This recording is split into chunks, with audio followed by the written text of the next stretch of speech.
We need a new definition of mentoring. Mentoring is often seen as one person giving and the other person receiving.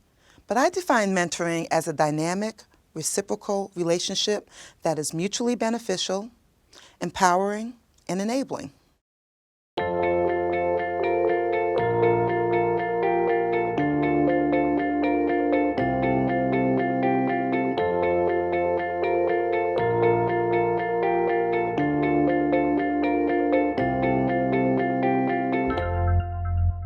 Mentoring is often based on similarity. We're drawn to people who are like us. We gravitate towards those who have similar experiences, who look like us, to whom we can connect. But we need to figure out, how do we move beyond what we see on the surface to underlying similarities?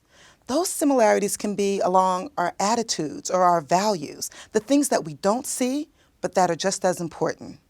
What research suggests is that the best mentoring happens when we have some similarity and some difference, that we want both in order to build effective mentoring relationships. Mentoring provides a way for people to both share their common ground and also to learn from their alternative perspectives.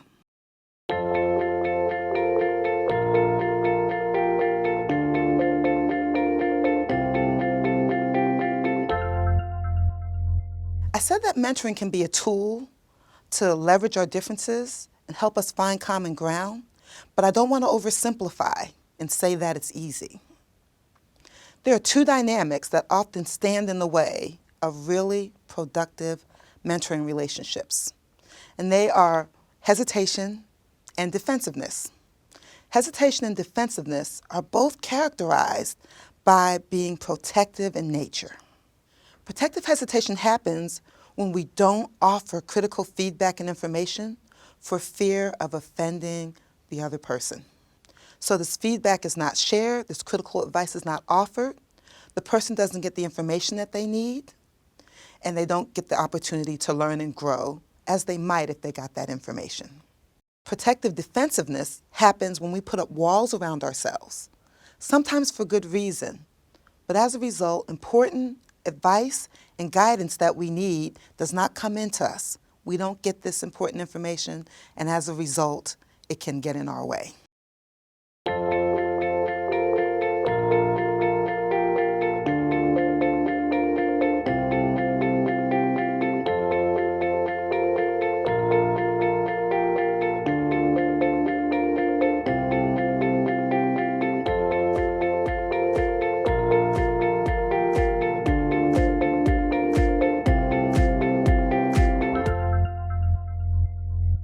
With both hesitation and defensiveness, we're afraid.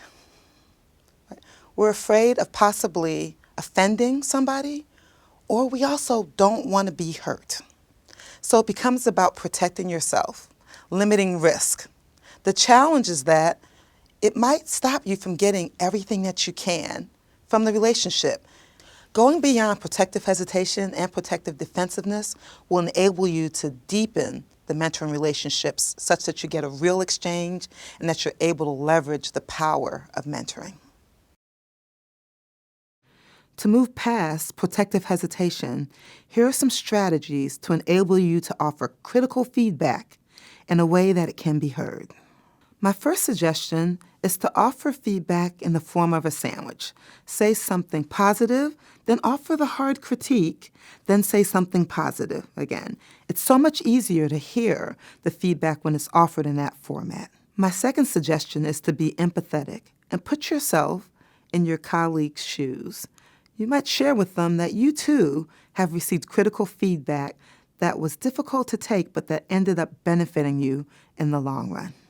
In order to move past protective defensiveness and receive critical feedback, it's helpful to understand that feedback is learning. It's an opportunity to learn. Also, no one is perfect.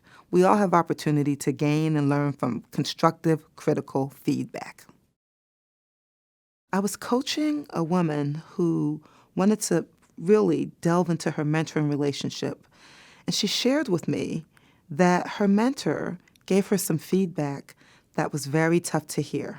And she listened and she heard this really tough feedback, and she did fine. So her mentor said to her afterwards that he almost started not to give her the feedback because he was nervous. He wasn't sure how she would hear it, and he didn't want for her to think he was giving her this feedback just because she was a woman. But he took a step and moved beyond protective hesitation and offered her the challenging feedback. And she took a step and moved beyond protective defensiveness and received it in a generous way.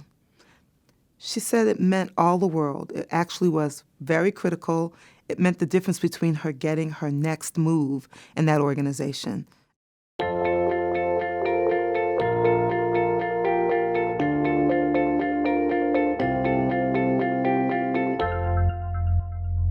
Women often have differential access to influential mentoring relationships. So do men of color. That's why it's important that organizational solutions are offered. They can be so helpful. Setting up mentoring programs can help ensure that everyone has access to the benefits and the wisdom of mentoring relationships. Even with formal mentoring programs, the organizers need to be aware and ensure that the same exclusionary dynamics that prevent women from getting access to influential mentoring don't also come into their programs. There are steps that organizations can take.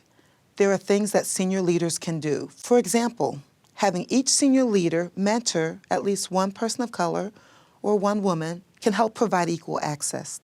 Formal mentoring programs work best when they're part of a suite of solutions that can help advance women and people of color, paying particular attention to recruiting, retention, and promotions.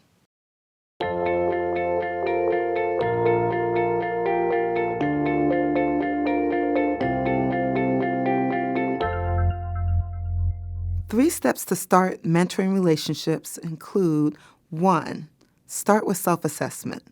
2, identify your purpose. And 3, do some investigation. Start with self-assessment and learning. Really sit down with yourself and think about your strengths, your challenges, what you bring to the table, how you might be able to help someone, and what you would be looking for in return. That leads to mentoring for what purpose? What are the goals and objectives that you have? And how might mentoring help you to reach them? And the final suggestion is to do some investigation. Talk to lots of people. Do your homework. Talk with a broad range of people to figure out who you'd like to partner with in terms of your own career journey.